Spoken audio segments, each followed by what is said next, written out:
Maintenant, je vais revenir à quelque chose un peu plus naturel, un peu plus naturel, sur l'économie. Vous savez, bon, je dis, je suis un ricardien de l'économie, ricardiste plutôt, hein, ricardiste de l'économie. Hein. Je suis un adepte de David Ricardo à fond la caisse. David Ricardo est un libéral, pas ultra-libéral. C'est un libéral. C'est le Lounas Matoub de l'économie. Il a révolutionné l'économie et il est parti. Son ami le plus intime, c'est David Malthus. Malthus. C'est le théoricien de la démographie le plus pessimiste. C'est un religieux. À l'origine, c'est un religieux qui a versé dans l'économie. David Malthus. David Ricardo. Combien ils étaient? Il était le membre d'une fratrie de 18. C'est-à-dire le papa et la maman de David Ricardo, anglais, ont eu 18 enfants. 18. Donc, la démographie, la famille nombreuse est une ancienne tradition, très marquée par la religion. Donc, David Ricardo était un membre d'une fratrie de 18.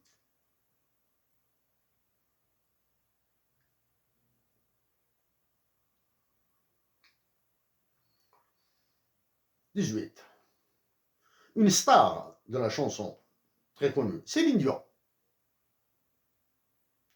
Certains disent qu'elle a 13 frères et sœurs. D'autres sources disent qu'il y a une personne en plus, hein, c'est-à-dire que Céline Dion est d'une fratrie de 15, comme stage, canadienne. 15 frères et sœurs. Certaines disent 13 frères et sœurs, d'autres disent 14 frères et sœurs.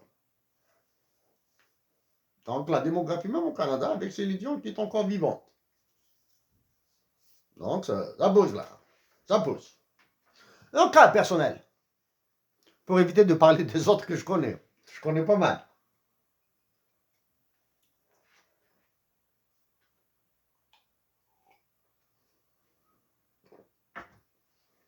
Imam, bonjour. Imam Sokher. Imam s'est marié en 1953.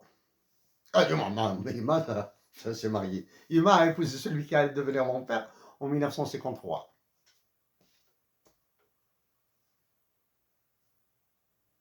Elle a eu des morts-nés, c'est-à-dire, elle avait un bébé dans son ventre.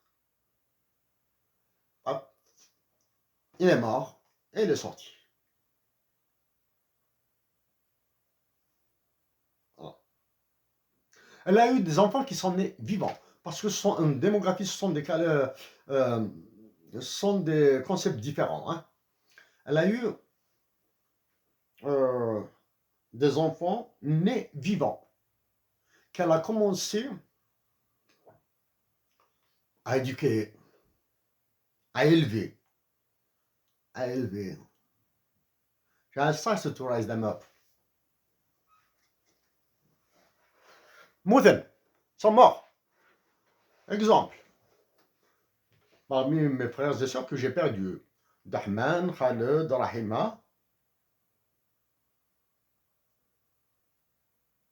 Ensuite, je suis né. Qui est né? Je suis l'aîné. Pour que je survive, ma mère m'a mis une boucle d'oreille. Et après moi,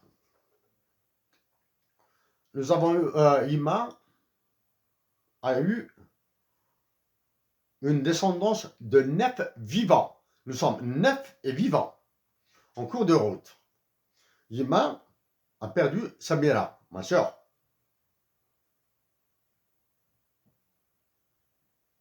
Voilà. Donc, Ima a eu 9 vivants. En tout et pour tout, Ima a eu 15 grossesses et 15 accouchements. Et qui ont donné naissance à des personnes vivantes.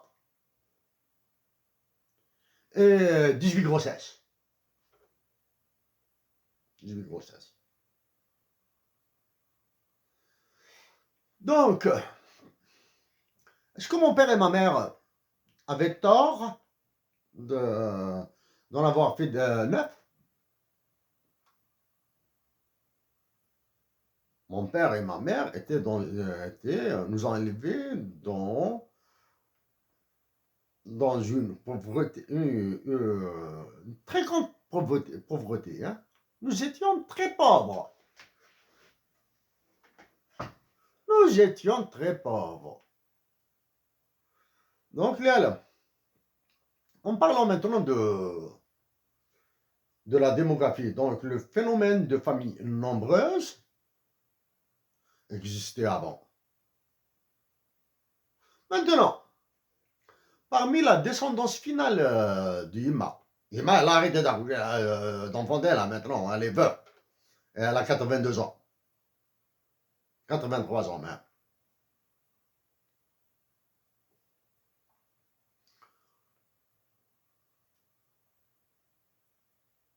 Donc, Ima dans la descendance finale. J'exclus mes deux sœurs. Mes deux sœurs parce qu'elles sont mariées. Elles sont dans leur famille respective.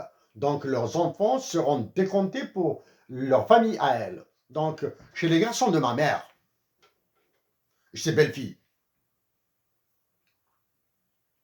il y a moins de 9 enfants. 9 enfants. C'est-à-dire, Ima qui a fait grandir 9 enfants, se retrouve, 7 garçons, se retrouve avec des petits-fils, une descendance de ses enfants, hein, parce qu'en démographie, tout a un sens, les mots doivent être surpris. Avec de moins 9 enfants. C'est-à-dire, les 7 garçons de ma mère, tous en âge de se marier, ont produit moins d'enfants que ma mère. Donc ça, c'est maintenant l'entrée. Yémen ne connaît pas l'ultralibéralisme, Gary Becker, Sterling, etc. Hein, mais elle connaît plutôt la religion, le poids de la société, etc. Maintenant, ça, c'est le côté direct, mon côté, disons, familial, privé, direct. Côté maintenant, côté mon père. Mon père est né en 1929. Il est décédé en 1994. Que Dieu couvre tous les défunts de sa miséricorde. Combien de sœurs a eu mon père? Combien de sœurs a mon père? Une seule. Si j'ai introduit, bon, il faut penser à un ratio de masculinité. Probablement que je vais le manipuler après. Voilà. Il a une seule. Une seule sœur. J'ai une seule tante paternelle. La Sadia, puis à son âme. La Sadia, repose en paix toi aussi. Elle m'appelait Baba.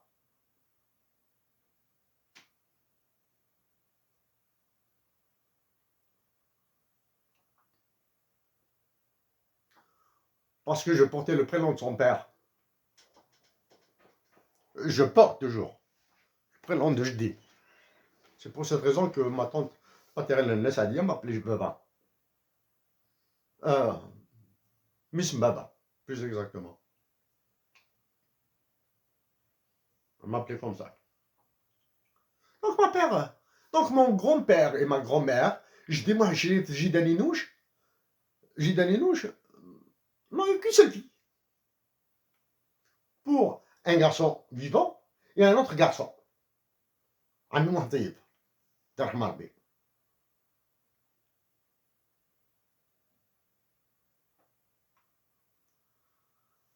Qu'est-ce qu'il y a une régularité dans la démographie?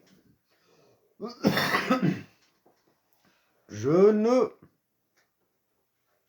ne peut pas avancer d'une théorie solide. Excepté la théorie ultralibérale, qui colle très bien. Hein. Il colle très bien dans le cas de l'Algérie actuelle. Hein. La démographie actuelle satisfait autant comme de l'ultralibéralisme. Donc voilà un petit peu à un niveau privé. On va dire maintenant côté.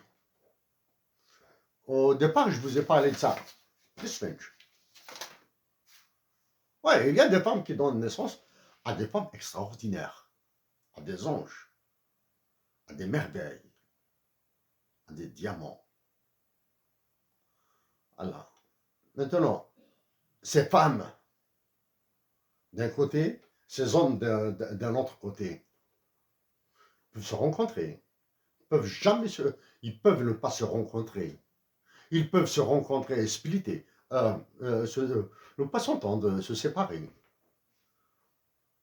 Donc maintenant, si l'union est consacrée, ça sera un divorce.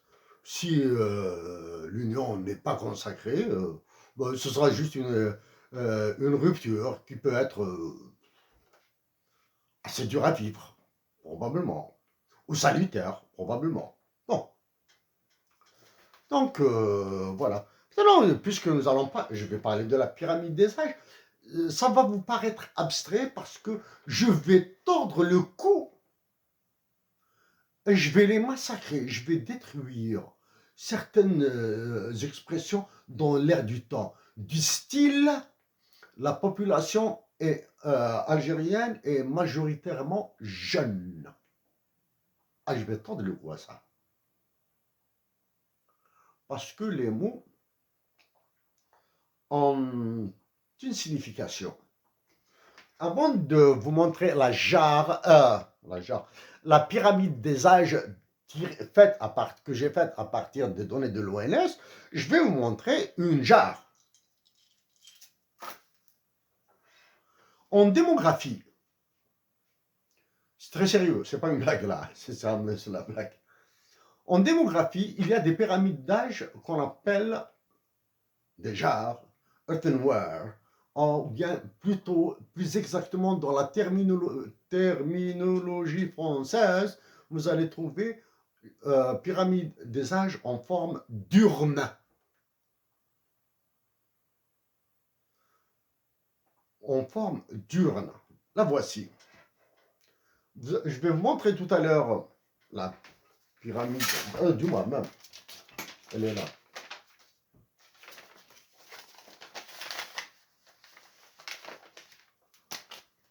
Voici la pyramide des âges tirée à partir d'Excel, à partir des données de l'ONS.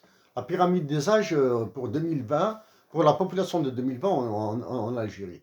Regardez si elle ne ressemble pas. À peu près, hein, là.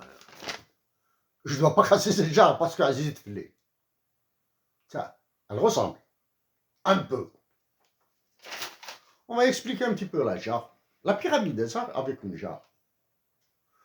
Nous allons supposer. Le phénomène de vie. En démographie, on dit que la mort et la naissance sont des événements non renouvelables.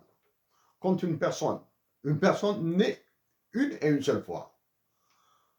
Une personne meurt une et une seule fois. Bon, maintenant, dans le romantisme, dans l'amour, dans la poésie, dans la littérature, on peut le tuer plusieurs fois et le faire renaître plusieurs fois. C'est pas grave ça. Mais en démographie, dans les sciences, dans la mathématique appliquée à la démographie, on dit que la naissance et la mort sont des événements non renouvelables. Tout le reste est renouvelable. La mort, la guérison, la remort, la reguérison, etc. La richesse, la pauvreté, etc. Tous ces événements-là. Les guerres, les intempéries, les événements, les phénomènes climatiques, tout ça, qui touche à la démographie, tout ça est renouvelable. Donc, pour qu'une population devienne vieille, il faut d'abord qu'elle naisse. Donc, la vieillesse est alimentée par l'enfance. Tu nais ici, tu montes, mais dans une forme dynamique. Ça, c'est transversal. Mais il faut le voir dans un côté dynamique, c'est-à-dire dans le temps. Imaginez l'année qui mange comme ça. Vous avez les années qui vont comme ça, là. Jusqu'ici. Oh, un triangle. La pyramide des âges. Donc les enfants, les nouveau-nés qui sont ici, après une année, ils passent là. Ils passent là. Après une année, ceux qui étaient là passent là. Quand on fait année par année, donc ils montent. Si les stocks initiaux sont importants, on va se retrouver avec cette forme de jarre.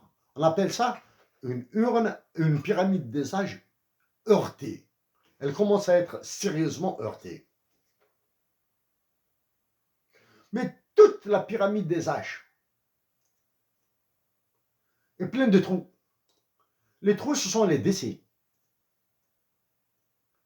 On peut mourir à tout âge.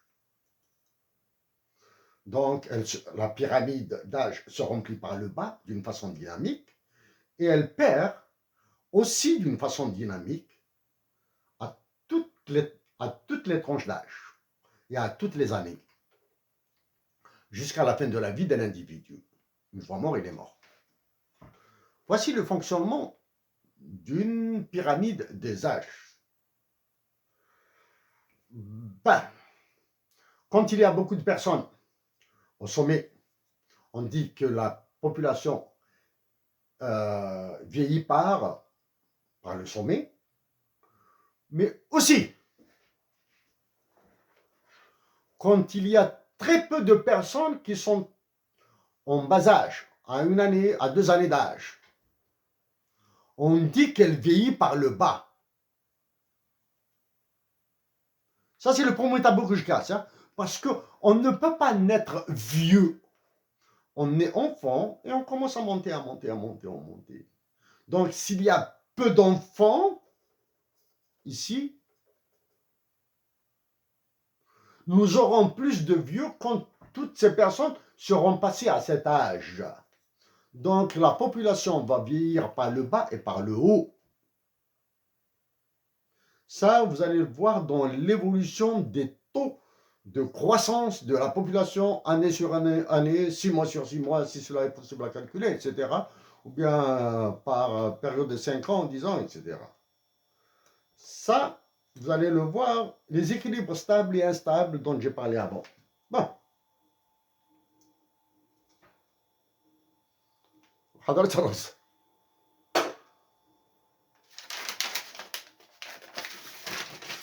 Maintenant, je remets sur ça.